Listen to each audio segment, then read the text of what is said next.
"We're clearing up Labour's mess." That was the Tory refrain deployed against the electorate until its ears bled. But it was based on a cynical rewriting of history.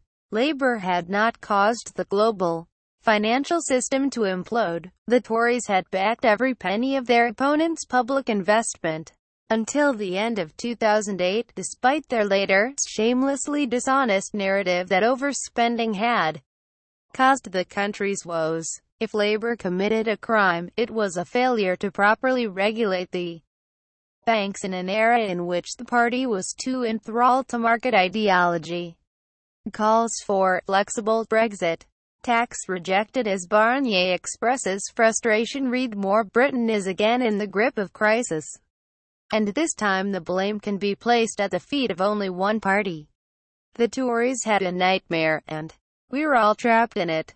A referendum was called, not because it was felt it was in the national interest, but because David Cameron had bothersome backbenchers and a Ukip challenge to deal with. And then his successor launched a snap election to extinguish her opposition, and instead destroyed her authority, wasted negotiating time, and left Britain a laughingstock among the very governments it needs to agree a deal with. The Tories set the house on fire. Now they claim to be the only ones who can put out the blaze. Yet somehow it is Labour that supposedly finds itself in a vice.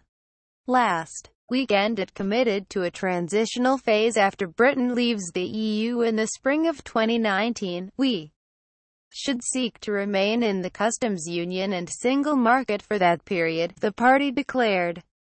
Now that the Tories have made such a hash of the post-Brexit reality, the argument goes, it would be fantasy to pretend that a lasting agreement can be reached in 18 months. Business is increasingly nervous about uncertainty, and a cliff edge beckons. This was portrayed by Jeremy Corbyn's critics as a U-turn. Yet from the start the Labour leadership's position has been mischaracterised and misunderstood, often intentionally.